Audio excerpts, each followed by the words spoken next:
We compared the 10 most popular free compressors, and after hours of rigorous testing and research, we found the best one. Their harmonic content, their attack and release accuracy, and their CPU optimization will all be compared, but I'll need your help to determine which one sounds the best. So let's find out together which free compressor is the best. I'll rank these compressors on three things. First, the ratio of added harmonic content to intermodulation distortion. So all compressors introduce distortion, and more or less distortion isn't necessarily good or bad, but ideally, the distortion will relate to the fundamental. The second thing we'll measure is if the attack and release times match their listed times when observed up close, while avoiding program-dependent options. And lastly, we'll check the CPU. A compressor can sound great, but you have to be able to use it. Now, when a compressor offers multiple algorithms, I'll find and review the best performing option. At the end, we'll tally up the points and grade each one. Starting off with harmonics. So for this test, each compressor uses a 4:1 ratio with a hard knee, a 10 millisecond attack, and 50 millisecond release, and achieves 20 dB of attenuation before 20 dB of makeup gain is used to compensate. A negative 3 dB 100 Hz sine wave is used for the input, and plug-in doctor is used for measurement. So to create a ratio between harmonic content and intermodulation distortion, I'll assign a value to each 25 dB range. For example, any distortion below negative 175 dB won't be counted. Any distortion peaking between negative 175 and negative 150 dB will receive a point of 1. The next range is worth 2, then 4, 8, 16, etc. to give additional value to louder signals. Now, it's not exactly scientific, but it does save me from having to measure thousands of values individually. Starting with M Compressor by Melda Audio, we can see there's a good mix of harmonics and intermodulation. Counting up the harmonics in each region, with 2 harmonics in the 16-point range, 4 in the 8-point range, and so on, the total value is 164. Doing the same for intermodulation, I found its value to be 123. So dividing 164 by 123 gave us a score of 1.33. And this is how all plugins are going to be scored. So for Free Comp by Audio, the values were 225 harmonics to 242 intermodulation, giving us a score of 0.929, ranking it lower on the list. Next, Fetish and 1176 Emulation by Analog Obsession got a score of 2.29. FetCB by Analog Obsession, a score of 1.56. DB Comp, a DBX emulation by Analog Obsession, 1.5. Buster SE, an SSL emulation by the same company, 1.96, and Molotov by Tokyo Dawn Labs got an impressive score of 3.41. But then things got more interesting. Compressor version 4 by Tone Boosters has a ratio of 0 to 0 when set to its punch mode. So no harmonics or intermodulation distortion made it past negative 175 dB. So it's a great compressor if you want no distortion, but not so great if you want a higher ratio of harmonics to intermodulation. Next, Tan version 2 by Acoustica had a ratio of 112 to 112, or a score of 1, offset by this strange aliasing that seems to come out of nowhere. So Free Comp is in last, and Molotov is the leader. However, Kotelnikov by Tokyo Dawn Labs has a ratio of 258 to 12, meaning its score is 21.5. So if we're judging compressors on their ratio of musical harmonics to unmusical intermodulation distortion, Kotelnikov is by far the best. But we still have to check out our attack and release accuracy and CPU. For now, let's listen to the plugin in the last place, Free Comp, and then Kotelnikov, compressing the same signal with aggressive and identical settings. Let me know in the comments if one sounds better to you. Caught up in the light, I'm falling. Tripping to the night, I'm all in. Caught up in the light, I'm falling. Tripping to the night, I'm all in. Caught up in the light, I'm falling. Tripping to the night, I'm all in.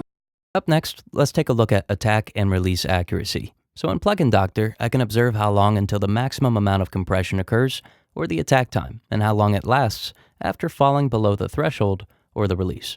So if our attack time is 10 milliseconds, then it should take 10 milliseconds to reach the maximum amount of attenuation. If the release is 50 milliseconds, it should take 50 milliseconds for the signal to return to its nominal level or the amplitude prior to compression.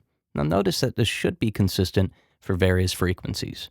For M Compressor by Melda Audio, compression begins at the 1 second mark, but attenuation isn't completed until about 1.044 seconds, meaning the true attack time is 44 milliseconds.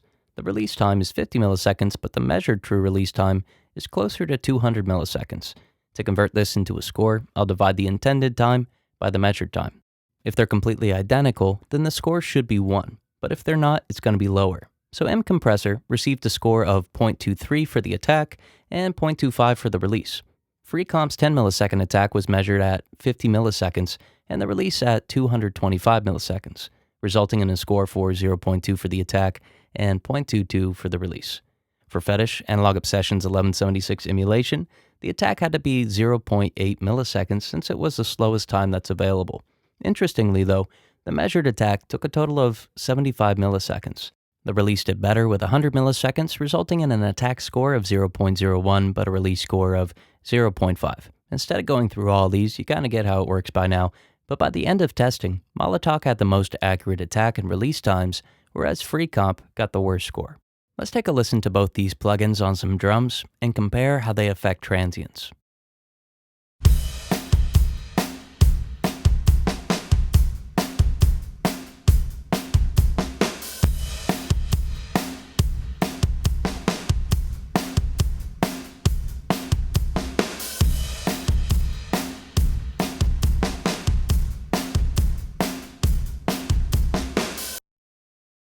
Real quick, if you're looking for personalized audio engineering services specific to your needs, join the Sage Audio membership. Members get custom mastering and personalized one-on-one mixing feedback. Go to sageaudio.com or use the link in the description. Next up, let's measure the CPU. So to understand how each plugin affects the CPU, I'll use Mac's Activity Monitor to view Logic's usage. When playing a mix on this computer with no plugins introduced or enabled, Logic accounts for 23% of the user-introduced CPU. With 23% as the baseline, we can now see how much each plugin adds. The lower the score, the better. So M Compressor increases the measurement to 33.3%, giving it a score of 10.3. FreeComp increases the measurement to 43%, giving it a score of 20. Following this idea, Fetish gets a score of 11.7, DB Comp 10.2, Buster SE 13.2, Kotelnikov 18.5, Tone Boosters 19, and Tan by Acoustica 14. By the end, the most CPU-intensive plugin is Molotov with a score of 36, and the best performing plugin is FetCB, which only accounted for 8% of the user-introduced CPU. So to put this into context, it would take more than 4 instances of FetCB to equal the CPU of Molotov. So with all of these tests finished, let's take a look at the results. In third place is Kotelnikov by Tokyo Dawn Labs, tied with Fetish by Analog Obsession. Now, Kotelnikov had the most musical formation of harmonics by far. However, Fetish ranked highly in both the harmonic testing section and CPU. In second place is Molotov. The plugin would have been in first if it wasn't for excessive CPU. However, if you don't mind that, then this is by far the best free compressor that's currently available, at least of the ones that we tested. Now, before we get to first place, the Tone Boosters compressor was the only one with no harmonics or intermodulation distortion above -175 dB, making it the cleanest option of any on the list. Additionally, Tan was the only compressor that had this modulating attack behavior, which could impart a distinct, more complex sound. So in first place, it's a tie between Buster SE and FetCB. Neither one was the absolute best in any particular test, but both ranked highly consistently. If you need to use a lot of compressors in a session, then FetCB is your best choice with the lowest CPU.